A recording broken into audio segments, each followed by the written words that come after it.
come back and looking to leapfrog Manchester United into the second spot at Liverpool, who will be hosted by Everton in a big Merseyside derby. Not as big as probably the past Merseyside derbies, but they'll be looking to get a win over Everton in that early kickoff on Saturday afternoon. I've gone for a 2-0 win for Liverpool.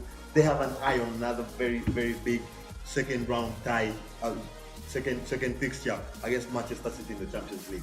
Tony, you've gone for the score prediction first, and I think Everton will win this 2-1.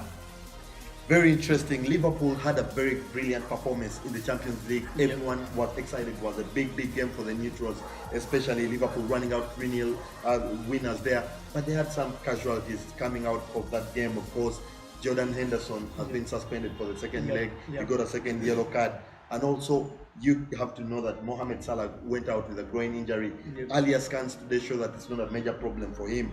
But we'll wait to see how Klopp arranges his team in this one, which people does he rest for that big fixture, because like you said, City is one of those teams that are able to turn around a 3-0 deficit in the world. So it's a game that he cannot take for granted just because it's 3-0 up. No, Tony, Jurgen Klopp cannot take this game for granted.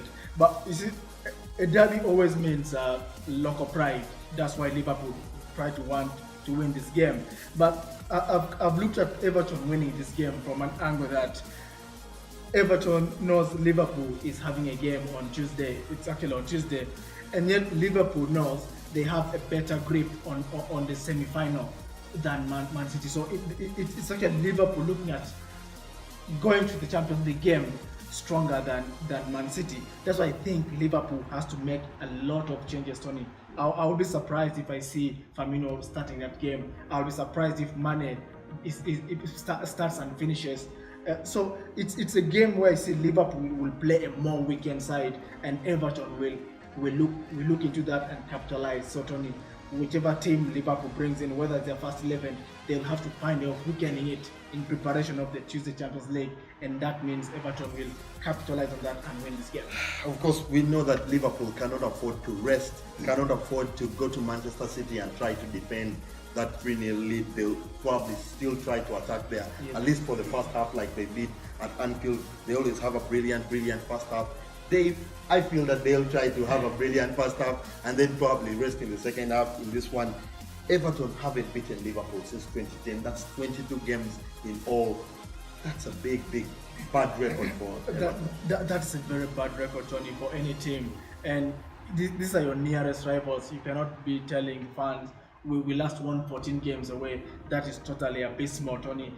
And Everton should bank on that, Tony, to have a display against Liverpool and win this. We'll definitely be hoping. Liverpool, don't you think Liverpool will want to go two things, go into the semi-finals and also leapfrog Manchester United? We'll definitely keep an eye on that one. Of course, we'll have another big game played on Saturday afternoon. Stoke, 19th placed, hosting Tottenham, a side that has not lost a single game in 2018. 13 games in, 10 wins and 3 draws. And I don't see them dropping points over Stoke, Tony. This should be a routine win for Tottenham. We all know Harry Kane played some minutes over Chelsea, and this is a game he should be able to start. And we expect Harry Kane to be looking for goals. Yes, looking for Salah. Exactly, looking for Salah, Tony. So he must be looking at 2, 3, 4 goals in this fixture. Of course, it will be interesting to see. Stoke haven't had a lot of positives all season. Of course, they've conceded the most number of goals in the division, 61 goals. This is a game that they may probably not get a very good return out of, and I've gone for 3-1 Spurs win in this one. Tim, what's your prediction? I think 2-1 Spurs. Very interesting there. And on Sunday, we'll have big games as well. Arsenal in scintillating form. They've had very good back-to-back wins. They had a 4-1 win against CSKA Moscow in the Europa League quarterfinal yesterday. They host 18th place Southampton, a team that shouldn't be in the 18th place. No, they should not be there. And Mark Hughes has a big assignment ahead of him, Tony. But Arsenal winning 4-0 over CSKA Moscow, Tony, that means this team is gelling now in the final parts of the season. And I look at Arsenal picking up from where they left on Thursday night. And I'm worrying for Southampton, Tony. Arsenal might have 4 past them again in this fixture.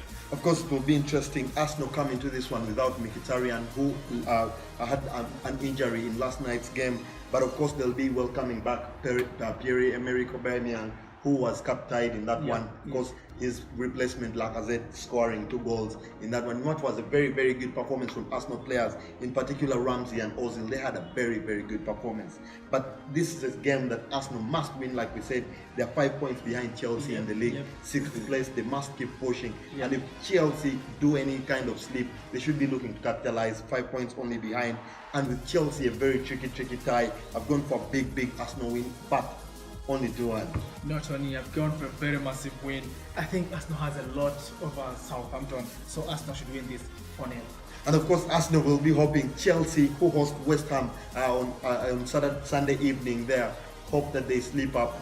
Chelsea have had a very indifferential start to the year team. Yes, Tony, Chelsea has been poor. I mean, there was a point where Chelsea had even become number 2 on the log, Premier League log, but they find themselves fifth, Tony. That means they have regressed in their performance, and I'm worrying for Chelsea. That's why we are even getting rumors that Conte is leaving and Allegri, I think, is being monitored to take over from him. And the players also seem to have down the tools. My worry is, will these players still want to stay in this Chelsea team? Should they not go for the Champions League? And what does Conte need to do to motivate this pack of players who seem to have down the tools, just like you said? It's a whole lot. But I think they have to start playing for themselves. I don't think Conte will be able to push these guys again, knowing he's going to exit. I hope he does not. But I look at Morata, Hazard, Alonso, maybe they have to play for their positions in the World Cup squad. So the players have to keep playing. But for the coach, I think he is down his tools too. It will be very interesting to see how Chelsea finish the side. Don't forget, they are the current champions of the English Premier League. They might not be champions come this game, Tony. Of course, it will be interesting. They must look to keep pushing towards the top 4. We know that they are almost certainly going to the Europa League next season. So that's why maybe the players are looking like that. Maybe their agents are now turning their heads. Lots of people are trying to, maybe the new coach will try to come into the side. We know that Conte is gone for sure, but we don't know at what point he'll be going. This is a game that I think Chelsea will continue struggling. I've gone for 1-1, and it's my pick of the weekend. No, Tony, I don't think Chelsea will drop points in this game. They have already lost to Bournemouth at home, and the recent home game losing to Spurs Tottenham. They cannot lose another game, Tony, in a row, no. So I think they'll be having too much for West Ham. 3-1. Very interesting. We'll definitely bring you that and all the other predictions on our Facebook page. Don't forget to tune in the Tonny and Tim show. Of course, we would like to hear what your predictions are in those big games of the weekend, this weekend, as we look to almost get closer to the wrap of the Premier League this year. And also, we know that this is the 32nd round of that Premier League. Very big games there, and we'll also be monitoring, of course, the relegation sides and see how they're faring there. Things are not yet set on the team, but we have one eye also on a big game come the weekend. We have Real Madrid taking on Atletico. Only 4 points separate the sides, with at one point Real Madrid looking like they had almost fallen off. Yes, Tony, Madrid had almost fallen off, and you look at this big derby weekend, and excuse me, Madrid having played a very good game in Italy when they winning with a very big margin, Tony. There's no need to rest players. They can come in with the same Arsenal they had in Juventus. Do they need to rest Ronaldo again? No, Ronaldo, Tony, wants the golden boot of Spain, so I think you'll tell the coach I've already done my part. I did my part in the away game, so let me play again and find more goals in this game. So I don't think Atletico Madrid can counter this side. I go for Madrid win.